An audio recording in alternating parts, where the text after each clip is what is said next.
창세기 강의 133번째 찬양함으로 시작하겠습니다. 주만 바라볼지라. 하나님의 사랑을 사모하는 자, 하나님의 평안을 바라보는 자, 너의 모든 것 창조하신 우리 주님이 너를 얼마나 사랑하시는지, 하나님께 찬양과 경배하는 자, 하나님의 선하심을 닮아가는 자, 너의 모든 것 창조하신 우리 주님이 너를 자녀 삼으셨네. 하나님 사랑의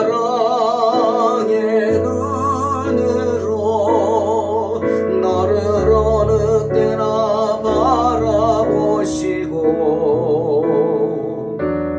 하나님 인자한 귀로서 언제나 너에게 기울이시니,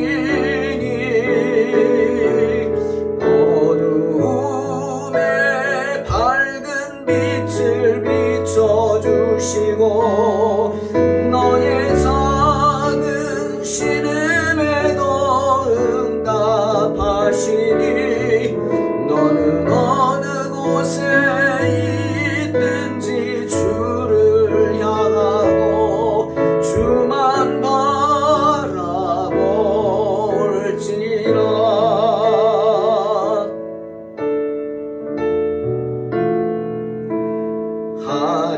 하나님께 찬양과 경배하는 자, 하나님의 선하심을 닮아가는 자, 너의 모든 것 창조하신 우리 주님이 너를 자녀 삼으셨네. 하나님 사랑의 눈으로 너를 어느 때나 바라보시고, 하나님 인자한 귀로서 언제나 너에게 기울이시니, 어두움에 밝은 빛을 비춰주시고, 너의 작은 신음에도 응답하시니, 너는 어느 곳에 있든지 주를 향하고 주만 바라볼지라.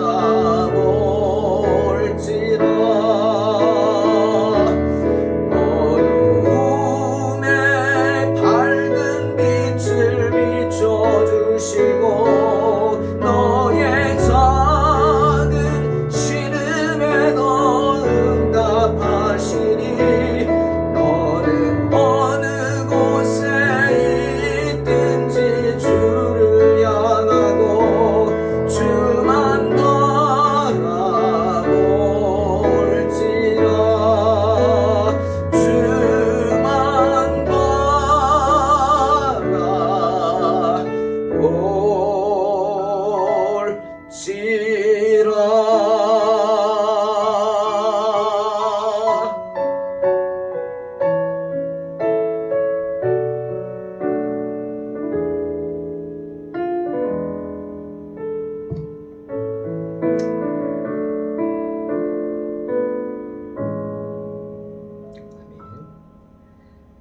창세기 28장 6절로 9절 말씀입니다. 봉독합니다. 에서가 본즉 이삭이 야곱에게 축복하고 그를 밧단 아람으로 보내어 거기서 아내를 맞이하게 하였고 또 그에게 축복하고 명하기를 너는 가나안 사람의 딸들 중에서 아내를 맞이하지 말라 하였고 또 야곱이 부모의 명을 따라 밧단 아람으로 갔으며 에서가 또 본즉 가나안 사람의 딸들이 그의 아버지 이삭을 기쁘게 하지 못하는지라 이에 에서가 이스마엘에게 가서 그 본처들 외에 아브라함의 아들 이스마엘의 딸이요 느바요의 누이인 마할랏을 아내로 맞이하였더라. 아멘. 오늘 본문은 이삭의 아들 에서에 대한 이야기입니다. 에서가 세 번째 아내를 맞이하는 이야기입니다. 에서가 어떤 사람인지 말씀해 주시는 이야기입니다. 그런데 오늘 말씀을 보면서 참 마음이 서글픕니다. 안타깝습니다. 참 이삭의 모습이 안타까울 뿐입니다. 에서의 모습이 안타까울 뿐입니다. 에서가 세 번째 아내를 맞이하는데 에서는요 야곱을 주시하면서 보고 있었습니다. 그렇죠? 물론 자신이 당한 일을 생각하면 복수할 생각만 했겠죠. 하지만 에서는 뭐라 그랬어요? 생각 외로 참 효자였죠. 아비를 속일 생각을 한 그리고 실제로 아비를 속인 야곱과 달리 에서는 정말 효자였던 것 같습니다. 그래서 당장 야곱이 믿고 복수하고 싶지만 성경을 보니까 그 복수를 미룹니다. 언제로? 아비가 돌아가신 후로 미뤘어요. 왜? 아비가 살아 있을 때 동생을 죽이면 어떻게 되겠어요? 마음이. 그래서 아비를 사랑하는 효자에서는 복수마저도 미뤘습니다. 그런데 오늘 본문을 보니까 이 장자의 축복을 빼앗긴 이후로 에서는 달라졌습니다. 뭐가 달라졌느냐? 바로 야곱을 주목하여 보았다는 거예요. 지금까지는 동생 야곱을 무시했어요. 나는 튼튼하고 산으로 들로 뛰어다니면서 사냥을 하고 막 그냥 들사람이라고 거친 사람이라 그랬는데 야곱은 뭐예요? 조용한 사람이다. 장막에서 떠나지 않고 야 무슨 남자가 저래? 아마 에서는 그러면서 쌍둥이지만 동생 야곱을 무시했을 겁니다. 그런데 장자의 축복을 빼앗긴 후에 에서가 달라졌어요. 어떻게? 그런 동생 야곱을 무시하지 않고 동생에게서 무언가를 배우려고 하지 않습니까? 그러니 주시하여 봅니다. 에서가 주시하여 보니까 아비가 야곱 동생을 부르더니 지시를 하는 거예요. 명령을 하는 거예요. 뭔가 배우려고 하는구나. 에서가 그걸 주시하여 봤다는 것은 바로 달라진 에서의 모습이죠. 에서는 동생이지만 야곱이 이제는 그 일 이후로 자기보다 더 나은 사람이다 라고 생각한 것 같습니다. 자기보다 한 수 위다 생각했겠죠. 그 이유가 뭡니까? 여러분 생각하기에 야곱이 에서보다 낫다고 생각하시죠? 뭐 하나님 은혜를 꾀를 부려서 빼앗은 거 그런 거 말고요. 야곱과 에서를 생각할 때 우리는 야곱을 생각하지 에서를 생각하지 않죠. 왜? 야곱이 훨씬 낫다고 생각하기 때문이에요. 그런데 야곱이 에서보다 나은 점이 뭐라고 생각하십니까? 뭐죠? 뭐가 더 나은 겁니까? 큰 차이가 있죠. 에서도 아비를 기쁘게 하려고 했습니다. 효자라 그랬잖아요. 그런데 에서는 자기 관점에서 아비를 기쁘게 하려고 했어요. 그게 문제. 자기 생각으로. 아비의 생각은 생각하지도 않고 자기가 어떻게 하면 내 방법으로 아비를 기쁘게 할까? 라고만 생각했다는 거예요. 그런데 야곱은 아닙니다. 야곱은 아비가 무엇을 원하고 무엇을 바라는지를 살폈어요. 그게 큰 차이예요. 이삭이 무엇을 원하고 무엇을 바라는지. 여러분, 이삭은 하나님의 사람입니다. 이삭이 무슨 생각을 하겠어요? 주로 무엇을 원하면서 살겠습니까? 뭘까요? 바로 하나님의 약속이죠. 말씀입니다. 말씀을 중시하고 말씀대로 살려고 애를 썼어요. 이삭의 아내 리브가도 비록 그런 교활한 꾀를 부린 그런 여인이지만 장점이 있다면 말씀을 중시했다는 거예요. 그래서 그 말씀을 어떻게든 이루려고 한 거예요. 하나님이 이루시게 해야 되는데 자기가 이루려고 했다는 게 문제인 것은 사실입니다. 큰 자가 어린 자를 섬기리라. 하나님 말씀이라는 거죠. 그렇게 해야 되는데 그렇게 하지 않으니까 자기가 나선 거죠. 하지만 여러분, 분명한 것은 그러면 안 됩니다. 사람이 나서서는 안 되죠. 하나님의 일은 누가 하세요? 사람이 아닙니다. 하나님의 일은 하나님이 하십니다. 야곱은 그런 아비를 기쁘게 하는 것이 뭐냐? 바로 약속을 얻는 것이다. 그래서 그토록 하나님의 약속받기를 사모한 거 아니겠어요? 네. 하지만 에서가 깨달은 건 뭡니까 지금? 야곱을 보면서 깨달은 것은 뭡니까? 그겁니까? 아닙니다. 에서는 그런 걸 뒤늦게 철이 들어가는 것 같지만 그래도 깨닫지 못했어요. 에서는 하나님의 약속을 중시 여기고 그것을 지키려고 하지 않았다. 그냥 아비 이삭이 아브라함의 친족 가운데서 며느리를 얻기를 원하는구나, 그 생각만 한 거예요. 그래서 야곱한테 우리 아버지 집으로 가라, 우리 친척 집에 가라, 밧단 아람 아브라함의 친척이 사는 그곳으로 가서 그곳 사람들 중에서 네 아내감을 찾아오라. 그 말만 본 거예요. 들은 거예요. 그리고 에서가 생각한 건 뭐예요? 여러분, 이삭이 왜 야곱에게 그랬어요? 예? 왜 가나안 여인을 싫어했어요? 하나님을 모르기 때문이잖아요. 그래서 야곱에게는 너 하나님을 아는 사람을 아내로 맞아라. 아브라함의 친척이 있는 곳은 하나님 여호와 신앙이 있는 곳이니까 거기 가면은 아마 여호와 신앙을 가진 사람을 만날 거야. 그래서 보낸 거 아닙니까? 그런데 에서는 그거는 생각하지 못하고 단지 아브라함의 친족을 아내로 얻어야 되는구나, 그 생각만 했어요. 그래서 에서가 취한 세 번째 부인이 누구예요? 아브라함의 아들 이스마엘의 딸 마할랏입니다. 아브라함의 자녀인 건 맞아요. 하지만 여러분, 누구예요? 서자 이스마엘의 딸이에요. 예? 그런 이스마엘의 딸을 며느리로 삼는다? 이삭이 기뻐하겠습니까? 이스마엘은 누굽니까? 이삭하고 원수 아닙니까? 나중에 화해를 하긴 했지만 그래도 껄끄러운 원수 사이잖아요. 예? 근데 그런 원수의 딸을 아내로 맞고 아비한테 그런 원수의 딸을 며느리로 삼으라고 한다? 정말 어리석지 않습니까? 왜 이렇게 에서가 어리석게 행동했어요? 몰랐기 때문에.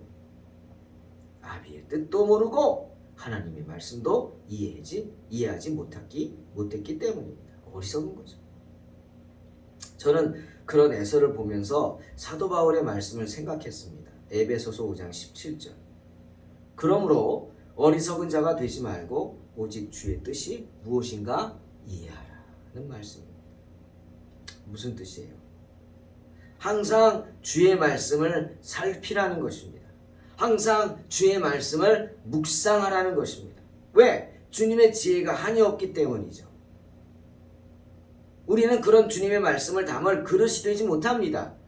그러니 어떻게 해야 돼요? 깨끗게 하기도 하겠지만 깨끗게 하기만 하면 안 돼요. 그만큼밖에 못 담으니까. 내 그릇을 넓혀야 돼요. 더 크게 넓혀서 많이 담을 수 있어야죠. 그게 뭡니까? 묵상하는 거예요. 하나님의 말씀을 묵상하면서 그 뜻을 깨달아 알아 받아들일 수 있도록 내 그릇을 넓히라는 것입니다. 사도행전 17장 11절을 보면 베레아 사람들에 대한 이야기가 나옵니다. 바울이 소아시아에 가서 전도를 하는데 데살로니가에서 전도를 하다가 핍박을 받습니다. 그래서 사람들이 몰래 바울을 탈출시켜서 베레아 지역으로 보냅니다. 그런데 성경은 데살로니가 사람들하고 비교해서 베레아 사람들을 이렇게 칭찬하고 있어요. 베레아에 있는 사람들은 데살로니가에 있는 사람들보다 더 너그러워서 간절한 마음으로 말씀을 받고 이것이 그러한가 하여 날마다 성경을 상고했다.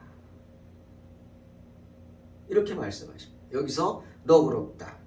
그리고 개역판에는 신사적이다.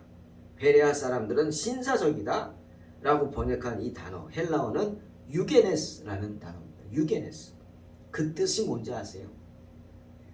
유게네스라는 뜻은 좋은 가문에서 태어난 사람들이다 이겁니다. 좋은 가문에서 태어났다. 무슨 뜻이에요? 어려서부터 교육을 잘 받아왔다는 거예요. 즉 예의가 있다는 거예요. 우리가 흔히 사람들한테 야, 너 가문이 좋구나. 요즘 뭐 가문 그런 거 없지만 그래도 그렇게 표현한다면 무슨 뜻이에요? 참 예의가 바르구나. 엘리베이터에 타면은 어린아이들이 보고 인사를 해요. 처음 보는데도. 그러면 칭찬하죠. 아, 그래, 고마워. 너 참 예의가 바르구나. 그럼 누구 생각해요? 부모 생각합니다. 또 어떤 젊은 부부들이 애가 인사를 안 하는데 이제 어떻게 뭐 아는 체를 제가 좀 하면 헬멧을 썼어요. 자전거를 타고 며칠 전에. 그래서 야, 너 참 헬멧 멋있다. 야, 너 완전 무장했구나. 그냥 아는 체 했어요. 동네 사람이니까. 그러니까 애는 쭈삣쭈삣하죠. 그러니까 옆에 있던 아빠가 야, 인사드려야지 하는 거예요. 그러니까 인사하더라고. 예의가 바른 거죠. 예? 그렇지 않아요? 그 아버지도 예의가 바른 거고 아들도 아버지 말에 순종해서 인사하니까 예의가 바른 거. 그러니까 분위기가 좋아지잖아요. 여러분, 예의가 바르다. 그것은 바로 좋은 가문에서 태어났다. 어려서부터 교육을 잘 받아왔다. 그 아이는 지금 아버지한테 교육받는 거예요. 요즘 낯선 사람 경계하지만 그래도 인사하라. 여러분, 누군가를 만났을 때 예의가 있는 행동이 어떤 행동입니까? 낯선 사람을 만났는데 그 사람에게 예의 있게 행동한다? 그건 뭐예요? 그 사람을 살펴주는 거죠. 그죠? 그 사람의 형편을 살펴주고 그 사람이 무슨 말을 하면 들어주는 것입니다. 즉 상대방의 말을 경청해 주는 거예요. 그렇죠? 정말 어려서부터 교육을 잘 받고 진짜 오늘 말씀대로 유게네스, 좋은 가문에서 태어난 사람들, 그래서 너그럽고 신사적인 사람들은 뭐예요? 예의가 있는 사람들. 들어줍니다. 그 무슨 뜻이에요? 내가 상대방을 존경해 준다는 거예요. 흔히 우리가 매너 있다고 말하는 게 그거예요. 그런데 데살로니가 사람들은 바울이 있어서 뭔가 말을 하려고 하면 좀 들어주는 척이라도 하고 좀 예의 있게 행동해야 되는데 그냥 자기 생각하고 다르다고 욕하고 돌로 치려고 하고 그랬단 말이에요. 그런데 베레아 사람들은 어떻게? 아니라는 거예요. 자기 생각과 다르다고 욕을 하지도 않았어요. 돌을 들어 치려고 하지도 않았어요. 베레아 사람들은 그냥 간절한 마음으로 바울이 전하는 그 말씀을 받았다는 거예요. 그리고 오늘 뭐라고요? 그 말씀을 상고했다, 연구했다는 거예요. 연구. 경청하는 것을 넘어서서 그 말씀을 가지고 이게 무슨 말이지? 듣고자 했다는 거예요. 연구했다는 거예요. 대단하죠? 그래서 오늘 성경은 베레아 사람들을 칭찬하는 겁니다. 바울이 전하는 말씀을 받아요. 연구해요. 그렇게 전해지는 말씀 한 절 한 절을 듣고 연구한다? 그들의 모습이 지혜로운 거 아닙니까? 여러분, 묵상이란 그런 것입니다. 결국 어떻게 됩니까? 그 말씀이 나에게 주시는 말씀이 되지 않아요? 그래서 지혜를 얻게 됩니다. 그런데 에서는 옆에서 그렇게 듣고 실제 행동으로 그렇게 당했는데도 불구하고 깨닫지 못합니다. 그래서 어리석은 거예요. 어리석죠. 말씀을 듣고 이것이 그러한가? 무슨 뜻이지? 고민하고 연구하는 그런 모습이 아니라 그냥 귓등으로도 안 들었나? 한 귀로 듣고 한 귀로 흘렸나? 그렇게 당하고도 지금 또 그런 어리석은 모습을 보여주고 있다. 창세기 14장 18절 어리석은 자는 어리석음으로 기업을 삼아도 슬기로운 자는 지식으로 면류관을 삼느니라 말씀합니다. 베레아 사람들은 그렇게 말씀을 듣고 그것으로 면류관을 삼았지만 오늘 본문의 이삭의 아들 에서는 정말 어리석게 행동합니다. 그래서 본인은 아비와 어미 마음을 기쁘게 하겠다. 그래서 이스마엘을 딸을 아내로 얻었지만 그것이 도리어 어떻게 아비와 어미의 마음을 더욱 아프게 했죠. 원수의 딸이니까. 잠언 21장 11절 거만한 자가 벌을 받으면 어리석은 자도 지혜를 얻겠고 지혜로운 자가 교훈을 받으면 지식이 더하리라 말씀하십니다. 가나안 사람인 헷 족속의 두 딸을 아내로 맞은 에서는 그들이 아비 이삭을 전혀 기쁘게 해드리지 못하는 걸 봤습니다. 그래서 늘 마음이 불편했겠죠. 그래도 우리 얘기했잖아요. 무식하고 믿음이 없어요. 그래도 에서는 야곱보다 훨씬 아비 이삭에게는 효자였다. 그러던 차에 아비가 야곱에게 신부감 찾아오라고 멀리 어머니 가족이 있는 밧단 아람으로 보내는 것을 보죠. 그런데 여러분, 에서가 본 모습이 뭔지 아세요? 6절 7절에 나오죠. 아비가 동생에게 어떻게 하는지 그거를 주의 깊게 봤는데 이렇게 말합니다. 이삭이 야곱에게 축복하고 그를 밧단 아람으로 보내어 거기서 아내를 맞이하게 하였고 또 그에게 축복하고 명하기를 너는 가나안 사람의 딸들 중에서 아내를 맞이하지 말라 하였다. 아마 이 말을 듣고 에서는 기가 막혔을 거예요. 왜? 아니 나는 아버지한테 축복해달라고 울며불며 사정했는데 너한테 줄 거 없다. 다 줬다. 이런 아버지가 오늘 보니까 야곱을 또 축복합니다. 그죠? 그것도 한 번도 아니고 두 번씩이나 축복합니다. 그런데 그것이 다 배우자에 관한 축복이었어요. 이삭이 에서의 결혼을 축복해줬다는 말이 있습니까? 근심이 됐다는 말은 있어도 좋아했다거나 축복해줬다는 말 없죠. 당연히 없죠. 그러니 이삭을 그렇게 이삭이 야곱의 배우자를 왜 두 번이나 축복하는 걸 보고 얼마나 마음이 아팠겠어요. 그 이유가 뭡니까? 몰랐죠. 근데 그 말씀을 듣고 그제서야 에서는 그 이유를 알게 됩니다. 아, 내가 가나안 여인과 결혼해서 그렇구나. 할아버지인 아브라함의 친족과 결혼하지 않아서 그렇구나. 그래서 아비가 야곱을 아브라함의 친족이 있는 밧단 아람으로 보냈구나. 이제서야 깨닫는 겁니다. 이제서야. 너무 늦었죠. 하지만 늦게나마 가나안 사람의 딸이 아버지를 기쁘게 하지 못하는 것 깨달은 것 다행입니다. 늦게나마 깨달았어요. 다행이에요. 너무 늦었지만 그럼 어떻게 돼야 돼요? 깨달았으면 바르게 행동하고 그걸 깨달았다는 의미가 뭔지 모르겠지만 바르게 깨달아야죠. 에서가 깨달았다고 아하 하면서도 바르게 깨닫지 못해서 더 큰 문제를 일으키죠. 더 큰 어리석음을 보여줍니다.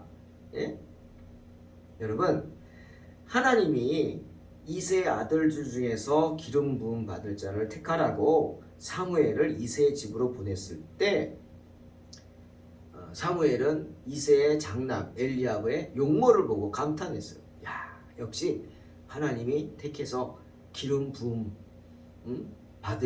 받게 하는 사람은 달라도 다르구나.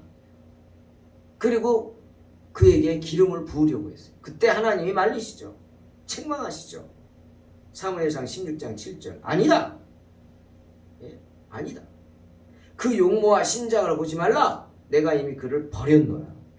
나의 보는 것은 사람과 같지 아니하니 사람은 외모를 보거니와 나 여호와는 중심을 보느니라. 분명히 말씀하셨어요. 중심을 본다. 외모가 아니라.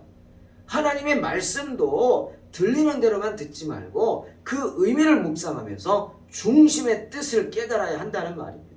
에서는 눈에 보이는 것만 봤어요. 중심을 보지 못했어요.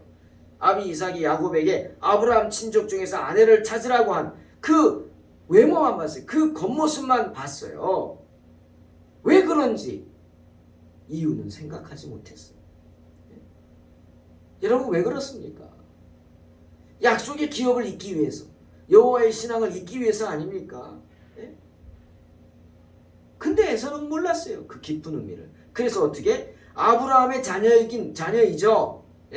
아브라함이 첩을 통해서 낳은 자녀이죠. 이스마엘의 딸이니까. 하지만 이스마엘의 딸은 약속의 자녀가 아니죠. 불신의 자녀죠. 거기에 문제가 있는 것입니다. 사랑하는 성도 여러분, 주님은 우리에게 말씀하실 때마다 비유로만 말씀하셨습니다. 그러자 제자들이 그 이유를 묻습니다. 이유를 묻는 제자들에게 주님은 마태복음 13장 11절로 13절에서 그 이유를 이렇게 말씀하십니다. 천국의 비밀을 아는 것이 너희에게는 허락되었으나 그들에게는 아니 되었나니 무릇 있는 자는 받아 넉넉하게 되되 없는 자는 그 있는 것도 빼앗기리라. 그러므로 내가 그들에게 비유로 말하는 것은 그들이 보아도 보지 못하며 들어도 듣지 못하며 깨닫지 못함이니라. 예수님이 당신의 말씀을 주로 비유로 하신 이유가 무엇라고 하십니까? 여러분, 비유란 말 그대로 비유입니다. 어떤 일을 비슷한 다른 일에 빗대어서 하는 말, 비유해서 하는 말이 비유죠. 그러니 그 비유란 것은 우리가 삶 가운데 겪게 되는 많은 공통된 일들에 대한, 연관된 일들에 대한 이야기입니다. 내가 늘 겪으면서 이상하다, 이게 뭐지? 느끼는 의문에 대한 이야기입니다. 그러니 같은 문제로 고민하던 사람에게는 비유가 쉽게 다가올 수 있죠. 하지만 그렇지 않은 사람은 저게 무슨 소린가 합니다. 제가 한 생각이 났어요. 자, 제가 비유를 합니다.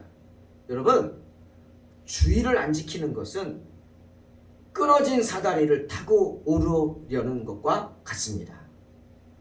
라고 말했어요. 비유한 거예요.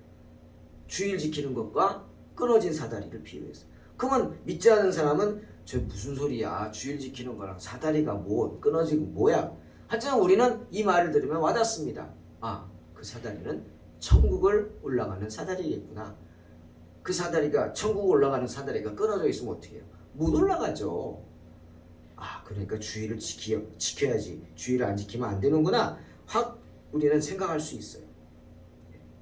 하지만 불신자들은, 천국에 관심이 없는 사람들은 저게 무슨 소리인가 할 겁니다. 그게 비유입니다. 때문에 주님은 마가복음 4장 9절에서 또 이르시되 들을 귀 있는 자는 들으라 말씀하셨어요. 그러니 우리는 주님의 말씀을 들을 때마다 들을 귀를 달라고 기도해야 합니다. 에서처럼 어리석게 겉만 보고 그 속뜻을 알지 못해서 어리석은 이스마엘의 딸을 아내로 받는 어리석은 짓 하지 말고 하나님의 말씀을 들으면 그 말씀을 묵상함으로 그 안에 있는 깊은 뜻을 깨달아 알아야 합니다. 야곱처럼. 야곱이 에서와 다른 점이 뭔지 아세요? 야곱은 말씀을 묵상했다는 거예요. 그래서 아비의 말을 이해했어요. 그래서 그 먼 길을 마다하지 않고 즉시로 순종하고 갔어요. 그렇죠. 거기에 차이가 있는 것입니다. 만약 에서 같으면 안 그랬을 거예요. 아버지, 우리 주변에도 아브라함의 친척들이 많은데요. 그렇죠. 이스마엘의 자녀들, 이스마엘과 관계된 사람들이 그 동쪽 너머에 많이 있었어요. 그 먼 밧다나란까지 갈 필요가 없죠. 아브라함의 친척들이면 여기 많은데 왜 거기까지 갑니까? 에서 같으면 그랬을 거예요. 하지만 야곱은 아비의 말의 뜻을 이해했어. 아, 약속의 자녀구나. 그게 야곱과 에서의 결정적인 차이입니다. 빌립보서 2장 5절에서 주님, 너희 안에 이 마음을 품으라 곧 그리스도 예수의 마음이니 라고 말씀하십니다. 사랑하는 성도 여러분, 언제나 예수 그리스도의 마음을 품으시기를 주의 이름으로 축원합니다. 그래서 에서처럼 어리석게 행동하지 말고 언제 어디서나 주님의 마음을 본받는 자들이 되시기를 주의 이름으로 축원합니다. 아멘. 기도하겠습니다. 하나님 감사합니다. 언제나 어리석게 행하는 우리의 모습이 주님의 마음을 아프게 합니다. 주님, 우리의 어리석음을 용서하여 주시고 항상 주님의 마음을 본받는 자, 주의 말씀을 깊이 묵상함으로 주의 마음을 본받는 성도들 되게 하여 주시옵소서. 그래서 에서처럼 어리석게 행치 말고 야곱처럼 순종함으로 행하게 하여 주시옵소서. 예수님의 이름으로 아멘.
지